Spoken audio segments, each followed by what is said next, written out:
Okay, looks like we're streaming. Double checking. Yes. All right, this is Dr. Brianna Willie, and hello. This is my channel, Business for Nerds, with my blog of the same name. And on my podcast, we talk about different business concepts and we nerd out and noodle about things. I'm trying to stream with presenting today, so trying lots of new things.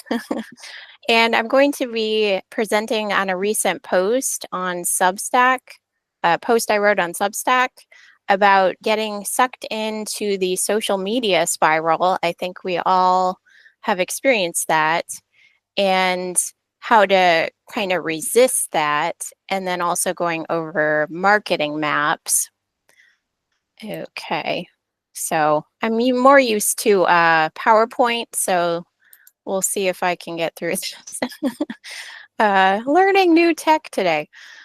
Okay, already talked about that. Going over slides. All right, and I'm chatting with Wayne today about these topics. We're business coaches, consultants. We've built our own businesses and we've joined forces on helping business owners build or start or grow their businesses. I'm also a therapist. I've run successfully a private practice. I also talk a lot about that on my other episodes. And you can read more about us on our websites, attainablevision.com or attainablevision.biz. And also, I wanted to answer why did we name the show Business for Nerds? Because I'm a nerd and I nerd out and kind of just really focus on different topics when I'm thinking about those things. And I also love to play video games. I love sci-fi. And I believe that we all nerd out about something. So, what do you all nerd out about? I would love to hear. So, maybe put that in the comments or on my Substack chat. Right now, I'm nerding out about Daft Punk, Tron, Fallout games, and their mods, and figuring out new tech and trying things. What are you nerding out about, Wayne, these days? Well, I'm mainly into intellectual financial modeling. So I'm putting together a lot of financial models involving predictive analysis into the future, like is a company heading for bankruptcy? Um, where should a company be in terms of whatever industry they're in? Mhm. So that database is built, and then constraints, actually modeling constraints so you can determine where the pitfall or the blocks in a company are. So basically, I'm into a lot of intellectual things, including assessments where you can actually score a company for mergers and acquisitions. And that kicks out like 300 pages with drill downs into all the aspects of a company. So I'm into a lot of intellectual, financial, and business modeling. Definitely sounds like some nerd out topics. So again, that's super cool. And our listeners, please let us know what do you nerd out about? It could be business, it could be something else. We would love to hear from you. All right. So a little agenda for today, and I'm not just going to be sharing slides. I think we'll kind of chat about some of these topics. So we're going to talk about avoiding the social media spiral, or at least what I'm learning with that, and revisiting marketing maps, how I'm adjusting my own, and also wondering how are you building your marketing map. A little bit about building an email list, and like I said, discussion about these types of things.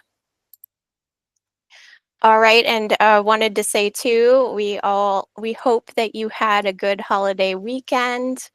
I love making memes, so here's our little happy Thanksgiving.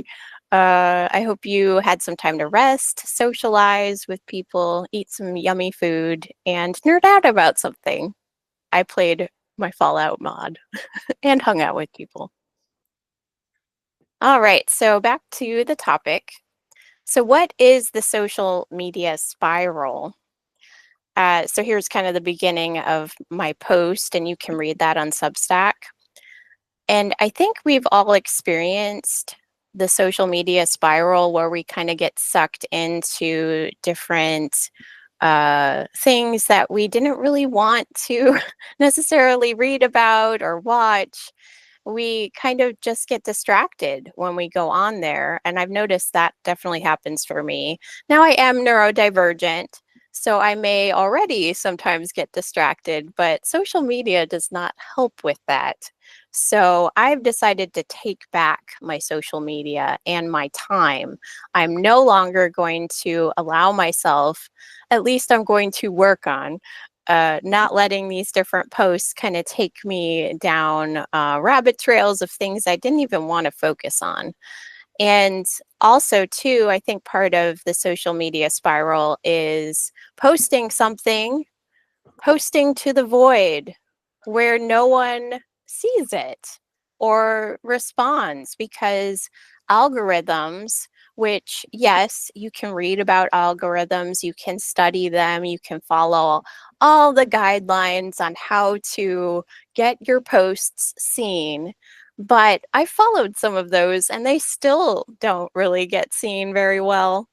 So I'm tired of playing that algorithm game. And I'm also, another piece of that, sometimes our posts are flagged as spam when it wasn't spam, it was good content. It was like, uh, you know, I'm not gonna, just go off about this, but, I think a lot of us, I've heard from others that posts that are about good content, good information, trying to inform someone about a cause, sometimes those are flagged as spam, and that just doesn't make sense. Profiles being suspended for no reason. Maybe there's a word that was written in the post and somehow that was seen as, and it wasn't even anything bad.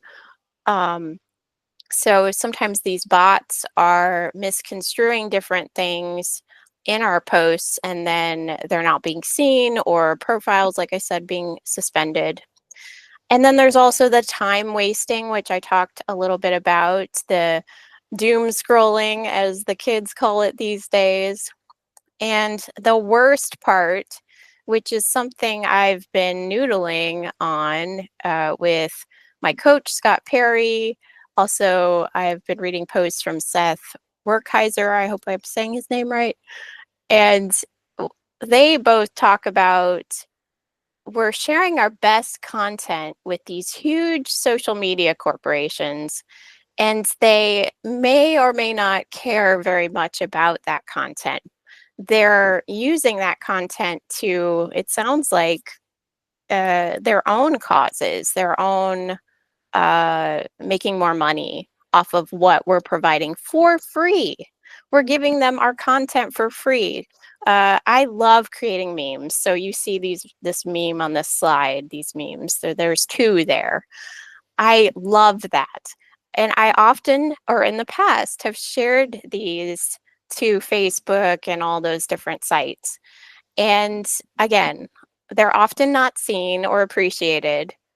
Uh, Sometimes they are, but why am I pouring all of my heart and soul into these things and then they're not being seen, or I'm somehow helping in some small way for them to get all this free content too when they are seen? So, you know, we're all allowed our opinions on these things. So I would love to hear from you. What do you think about the social media spiral? How are you managing it? What do you think about algorithms and all those types of things? Okay, so I think we need to take our posts back. At least that's what I'm doing. Why are we sharing with these huge corporations our content for free? Why are we wasting our time on this? I'm no longer going to let social media control or use me. I'm going to use it as a tool. So that doesn't mean I'm going to leave these different social media sites. I am going to, like I said, focus my social media. I'm going to, well, I'll talk a little bit in upcoming slides about that. So, uh, let's see. Seth Werkheiser says that we have posted thousands of posts on social media over maybe the last decade, and maybe we should put those on our websites instead. So all of our important content, our interesting memes, our interesting blog content, our interesting videos, our books that we're writing, and you might be using different platforms for that. But why are we not putting the little snippets of content that help people see what we provide? Why aren't we putting that on our websites and that type of thing? Because that our website is online real estate that we own. We own that, and that's what Seth talks about. And that really just stood out to me in his post. So I think that's something, again, to think about, nerd out on, noodle about. Okay, so and also a quote from my husband, Blake Willie, that social media can be a nothing burger. That we're, again, posting to the void, and sometimes just and often, I mean, are you connecting with potential clients on social media? Looking at your analytics, have you been able to uh, build your business up through social media? How do you get contact information to reach out to potential clients? Is that through social media? I doubt it. So, again, something to think about. On our websites, we can ask if people want to hear from us, of course, with consent, gathering email addresses and phone numbers with consent from the people who want to hear about what we offer. We can do that a little more easily on our websites. So why aren't we sharing our websites to social media? Now, again, often these sites flag links as they don't like links in their posts. So how are you supposed to grow your business on social media? I know I've taken a different stance on this before, but my eyes are opening about this. And again, I'm taking back social media. I'm going to use it as a tool. I'm not going to let social media use me. So again, what do you all think about these types of things? So I think we need to find balance with social media and with how we use it. We use social media, it does not use us. And like I said, I'm going to take back my time and effort. I'm going to focus on things that help the business grow. And often that involves connecting with people, not just blasting our posts to the void, but reaching out to people. What do they need? So we're business coaches. What do you need to build your business? That's what we need to be talking about, hearing from people, listening. And that's what we've been focusing on. So a little tiny advertisement here. So Collapse Time to Target with personalized business coaching. Yes, we provide that, but we also provide a lot of free content like this, where you can learn a whole lot for free. And the point is, what is the point of building your content and marketing? What is the point of a business, or the business content? It's to help you as the business owner to get closer to where you want to be. You're talking about what you provide, but where do you want to be with your business? What are the goals for your business? Are you trying to connect with potential clients? Okay, if that is it, is posting on social media all the time is that getting you closer to where you want to be? So that's something to kind of think about. All right, so another piece of this is who's in your target market. So when you're thinking about creating content, thinking about who do you want to talk to about these different things you're posting. So it's say it's your blog. Who are you talking to in your blog? For us, it's business nerds. So that could be a wide range of business owners. And yes, I do connect best with people who nerd out about something. But we work with all types of businesses. People who are creative, neurodivergent business owners, therapists building their private practices. Again, that's my heart because I'm a therapist and I've seen the difficulty that other therapists have experienced with building businesses. It's really hard. It is not easy. And compassion fatigue is a real thing.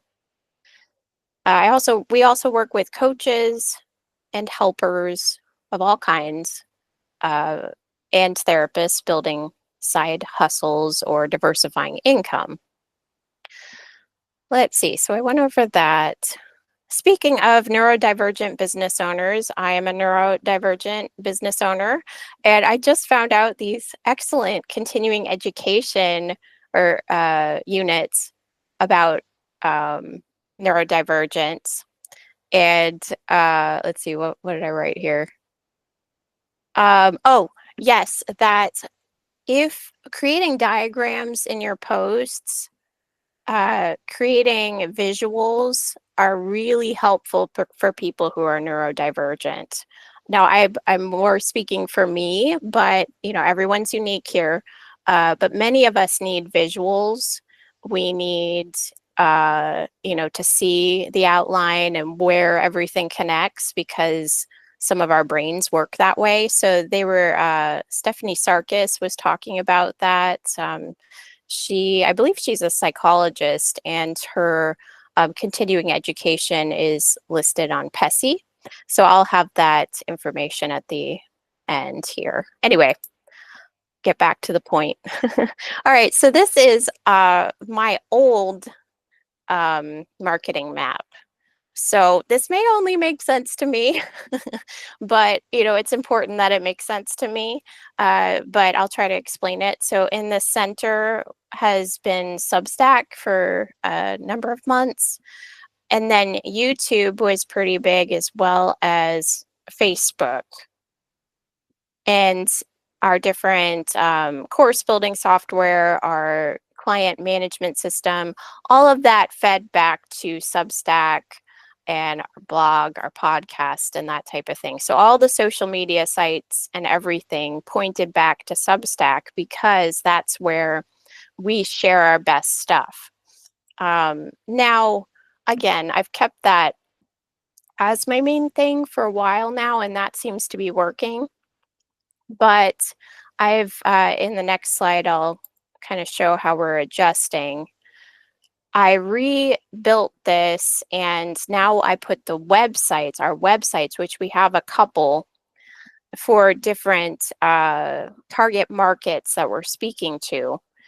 And we're building those up more because again, that's our online real estate.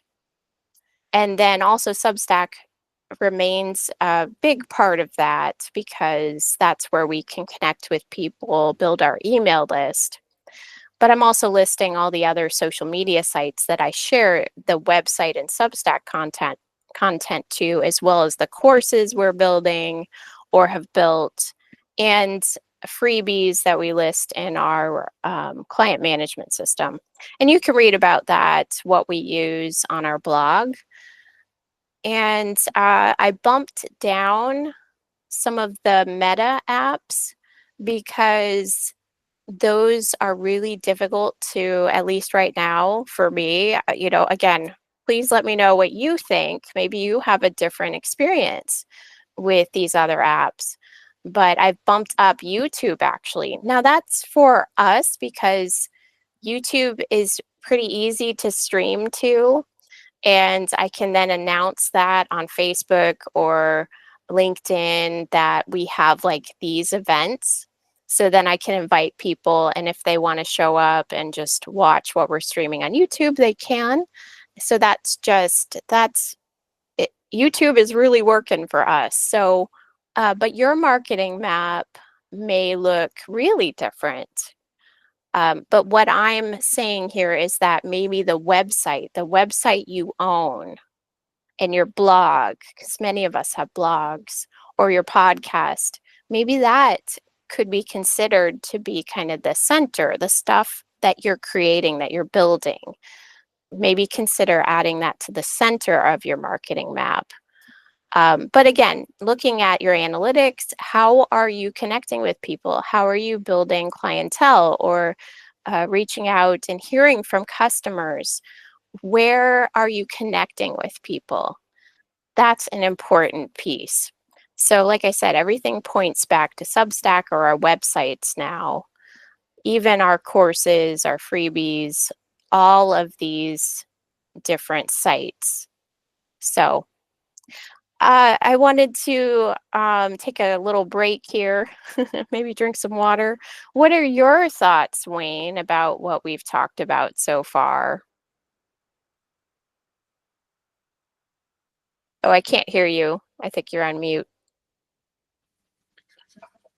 I think what's really important is to come up with a system and then test your system to see what works the best for you, because what works for us may not work for them depending upon what they're doing.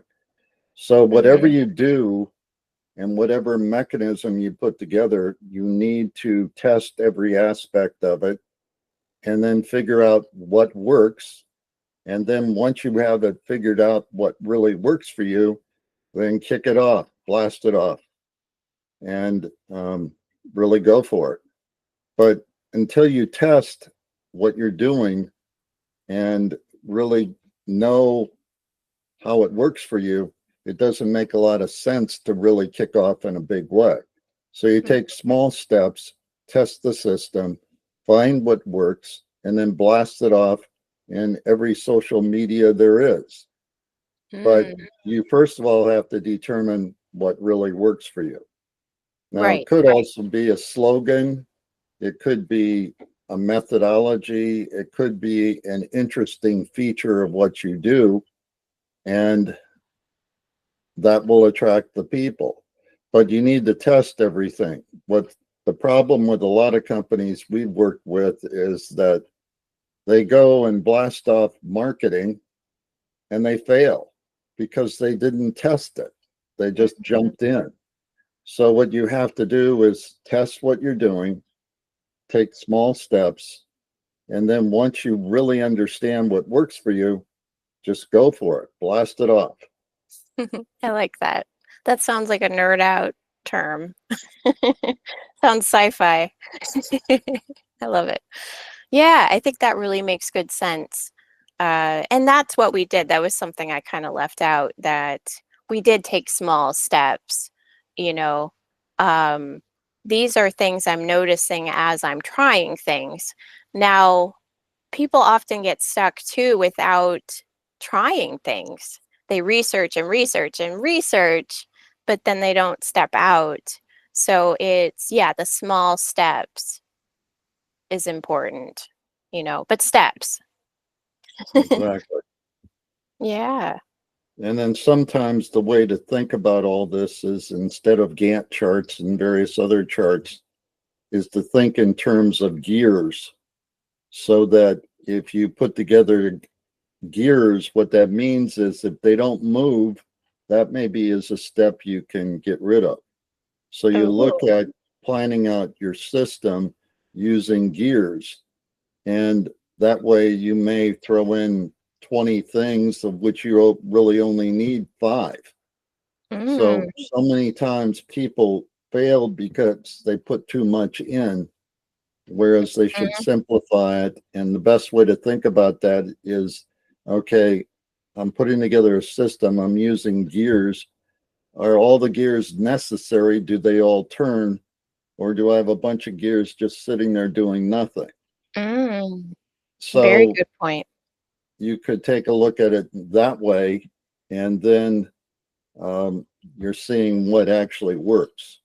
So That, many management systems and business systems have charts and have graphs, but nobody really looks at the details of what you need and what's really working for you. yeah, So that's good. anyway, so that's a good way to approach it. I think I'm going to actually adjust this meme because I built this in PowerPoint and then uploaded it to slides. Maybe I'll change these to gears in the visual and then analyze ours too. And then Okay. maybe blast that out to everyone to let them know how that works.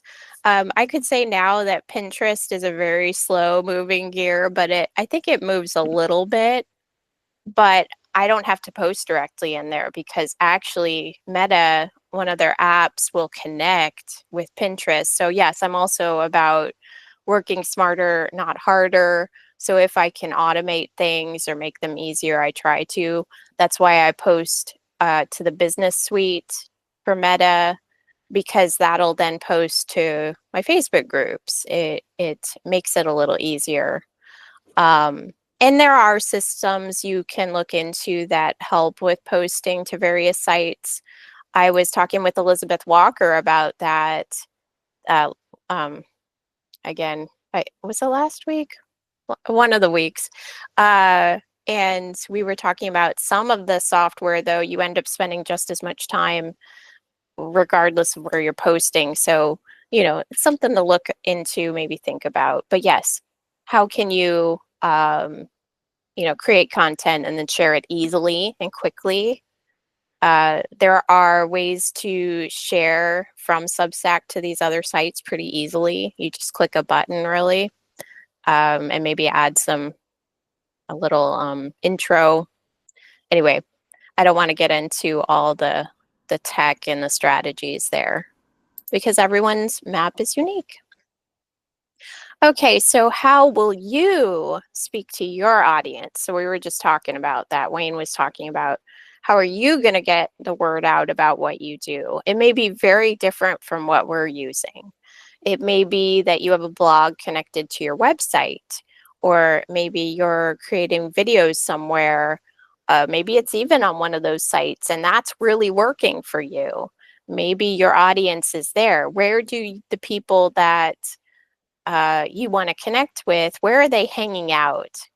That's important to find that out to determine how are you going to speak with them.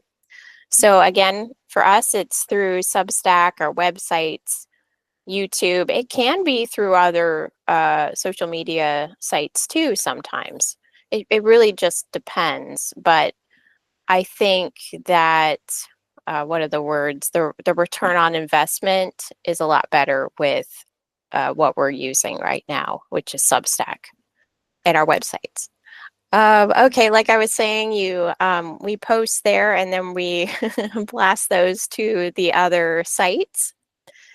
And this way, we're reducing the time we're spending creating content because we only need to create it once, really, and then we share that to the other sites. Or I take snippets of like this video. I'm probably going to cut it up into tiny little pieces and share it on those sites slowly.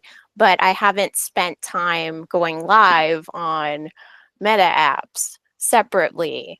I'm sharing what I'm recording here once and then, cutting those up and sharing those and maybe adding music or whatever. So, how can you collapse time?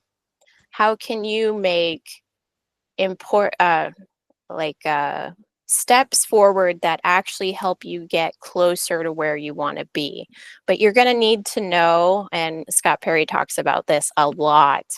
You need to know where you are to get where you want to be. You also need to know where you want to be. And then, like Wayne was saying, those small steps, and Scott talks about that too, the small steps getting you closer. Okay, so you take a step. Did that get you closer? It didn't. Okay, go back and analyze. Do you have any thoughts, Wayne, about this? Well, in life, we live in a current reality. That's today, right now, what we're doing. And if we aspire to have a future reality that's our vision, our dream, whatever it may be, you have to think in terms of reality. So many people think in terms of dreams and so on, but you have a current reality. In your current reality, what do you want to change to come up with a new future reality that puts you to where you want to be, either on social media, marketing, whatever mechanism you choose to get? So the bottom line is you're in a current reality. Are you happy with your current reality? Are you happy with what you're doing business wise?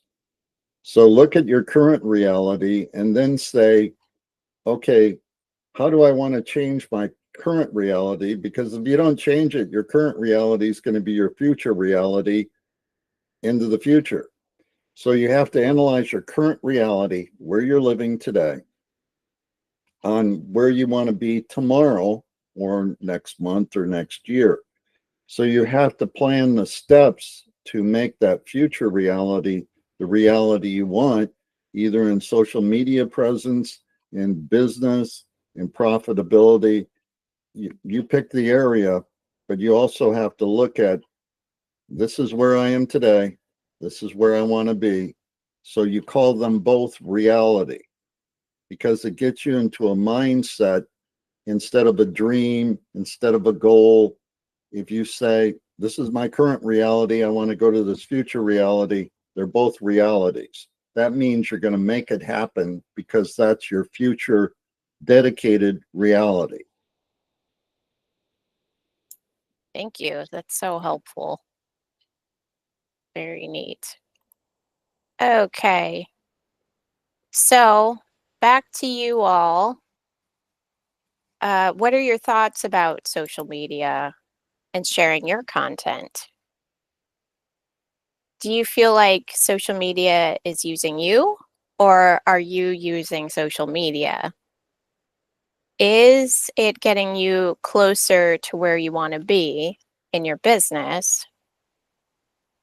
And what can you change in a small step way if it's not working to get you closer to where you want to be? And again, you need to know, where do you want to be? It's very important. So, your marketing map, it could be created wherever. You could write it down. You can write little circles and like Venn diagrams and things, or use Canva or PowerPoint. I think I'm going to change mine to Canva and create little cogs, you know.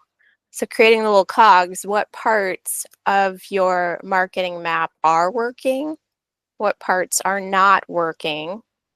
And, so I created this meme, the social media spiral. So it kind of, you visualize that, a lot of us are getting sucked into this spiral and we're not really going anywhere.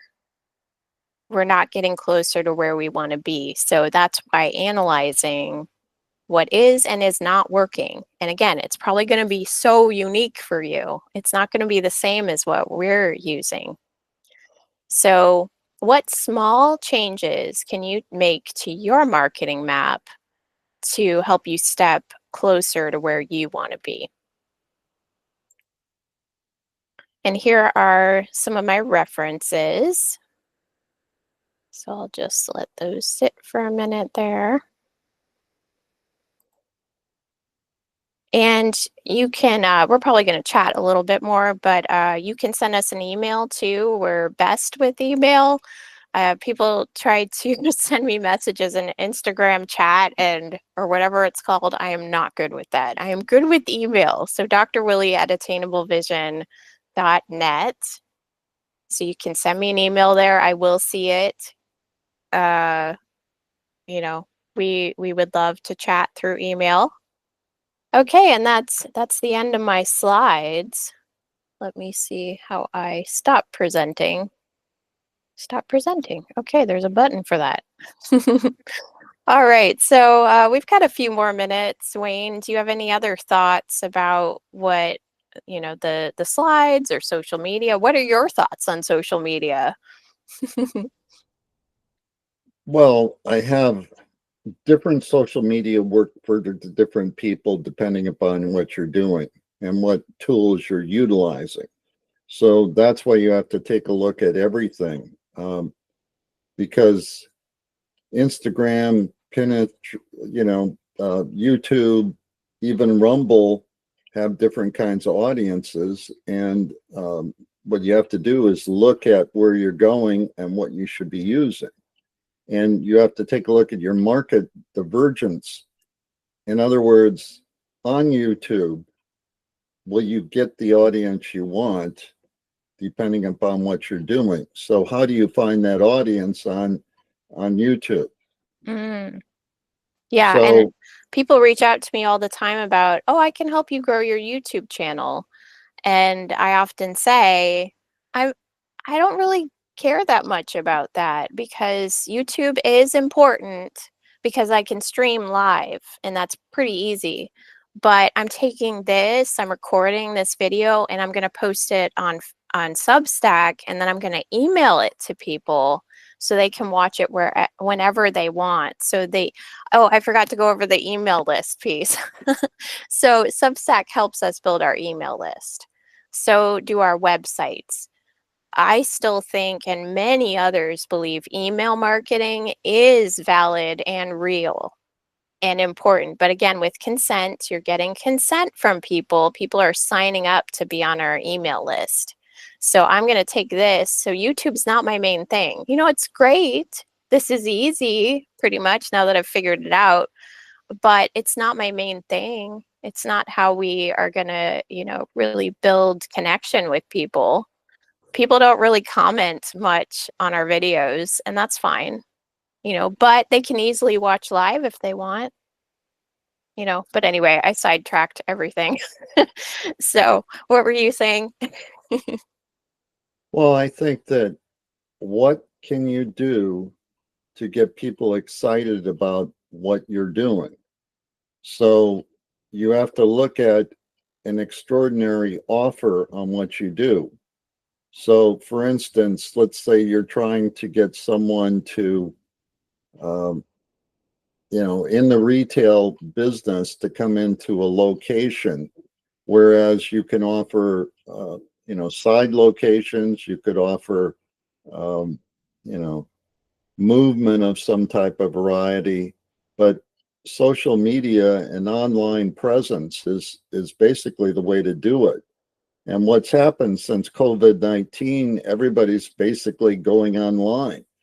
So you have consulting online, you have multiple different things that used to be not done online being online. So how do you go about doing what you want to do and getting your audience, your group, your market interested in what you're doing and how you're doing it? So there's a unique offer. And what I call that is, and it's not, I call it the mafia offer, making an offer they can't refuse. Now, I'm not talking about a bad offer. I'm talking about not a criminal organization. I'm talking about a mafia offer, an offer so good that people can't refuse it. So what can you do to make an offer that people just say, I have to do that. I have to have that. I have to get involved. So what is that? And then use that, because then everybody will be on board. And we've done that with companies, for instance, where they couldn't break into a company because they couldn't deliver on time. And we just said to the parent company, what if we put what you need right across the street from you and you come over and get it, or we'll drive it over to you every day, as much as you need. To making That it got their attention. easier, Yeah. making it So easier for them. you made it easier for them and you sell a whole lot more because you're right across the street now. So you have to look at unique offers on whatever you're doing in order to make it happen and get people to say, I can't refuse that offer. It's just too good to be true. So that's kind of the approach you have to take. But we don't want to sell people things they don't want. Definitely No, not. no, but what I'm talking about is you're in a marketplace that other people are being highly competitive. What can you do to make yourself more competitive and deliver service quality product that's That they want. far superior to theirs? And Hmm. then you're there. You just beat Hmm. out your competition by coming up with something unique. Yeah. And in a blue ocean too. And so that's the blue ocean kind of marketing too, because in a blue ocean, you don't even really have to compete very much, from my understanding of it. No, but you have to have something that It has to be is in unique a, though. yes, Yeah. it's a Hmm. unique value proposition.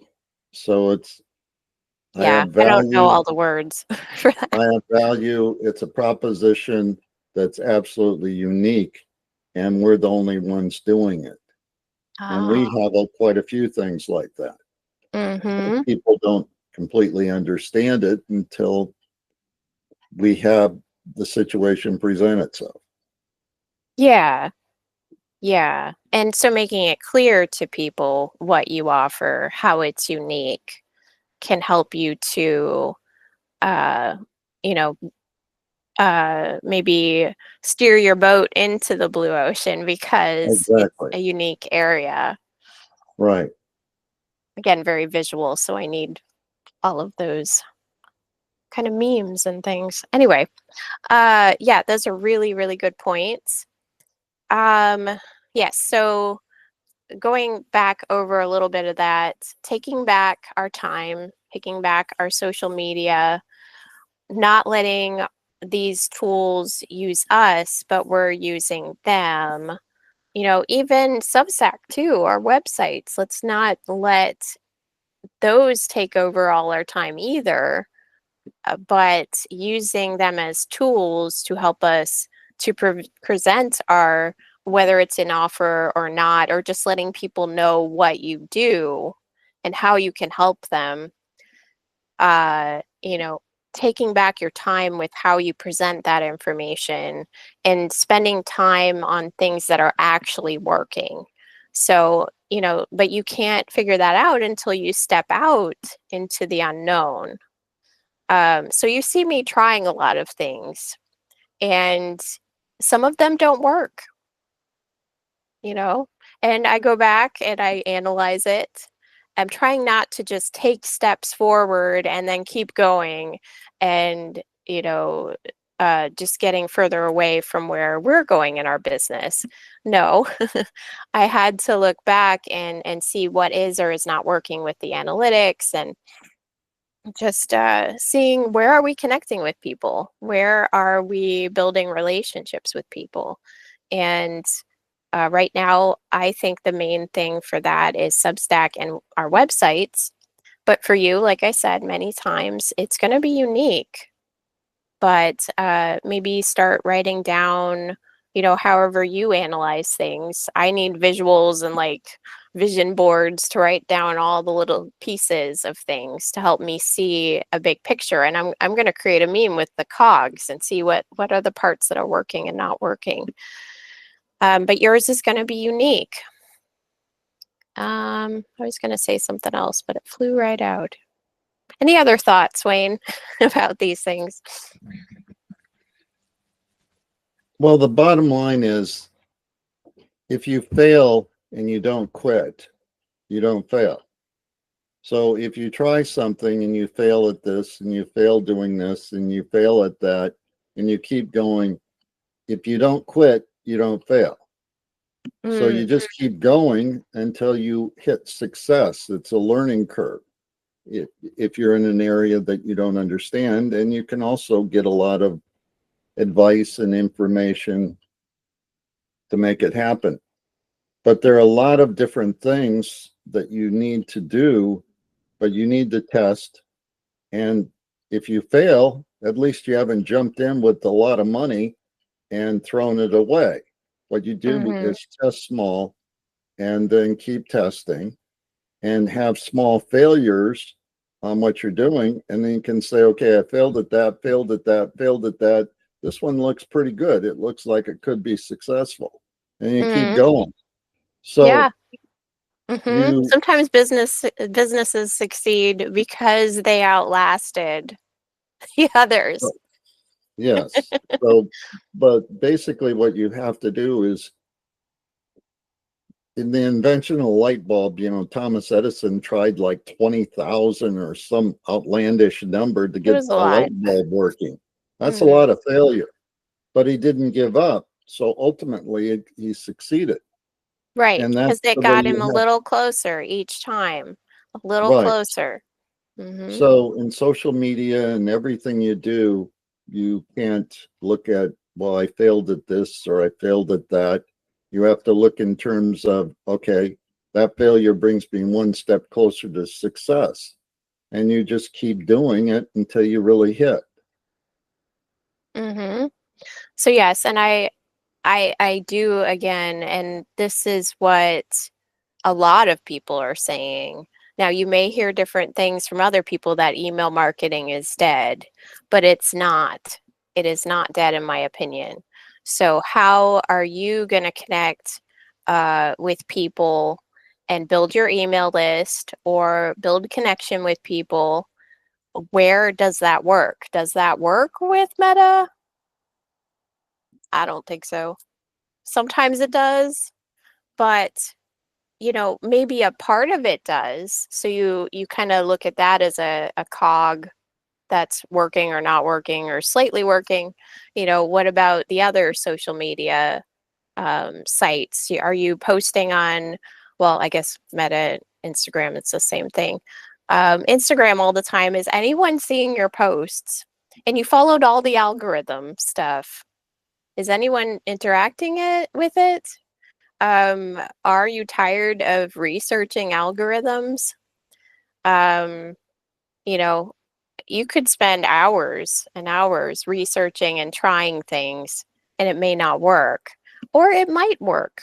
But, uh, spending time on the things that are working. Yes, I had on our map a lot of different things, but that doesn't mean I spend a lot of time on some of those things. Maybe I should write on there. I don't even spend time on Pinterest. It shares directly. uh, you know, I barely spend time on Instagram. I might create a reel from this that often the reels, I guess, can work, but that may or may not work for you. So the point is finding what works for you. And, you have to try things to find that out, though. So I'm not saying I'm going to stop posting on social media. You'll still see me on there. I'm just not going to hang out all the time. I'm not.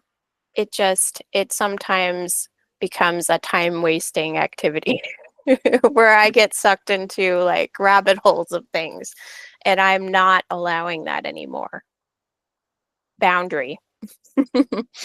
So anyway, I think I've talked enough about social media. I think anything else, any other thoughts before we say goodbye? Well, you need to look in terms of today's decisions. So you have three different planning methods. You have short-term planning and what we call intermediate planning, and then long-term planning, which is strategic. What you have to look at is so many businesses are making short-term decisions to get a buck in to make money. They forget about what about next month? What about next year? Meaning midterm and long-term decision making. The best run businesses bring them all together so that what you do short term contributes to the long term in the intermediate. So you have to look at everything you're doing. Okay, I'm doing this today. Is that going to impact me negatively 2 years from now, 3 years from now, or next month? Because so many business planners went into ways of looking at things where they would have, for instance, in car manufacturing, common parts. So they keep using common parts on the next model coming out and the next model coming out. Sometimes they shouldn't. And that's what gets them into recalls and a lot of other problems because they're trying to cut costs rather than contribute to their new design. So you have to look at today, intermediate, meaning the next several months, and then long-term strategic in your decision making. That's a really good point. I think that's a good point to end on. Okay, let's do it. Yeah, so thank you so much. And thank you, business nerds, for listening. And everyone, stay nerdy. And please like and subscribe and write a comment. All right, bye-bye. Bye-bye.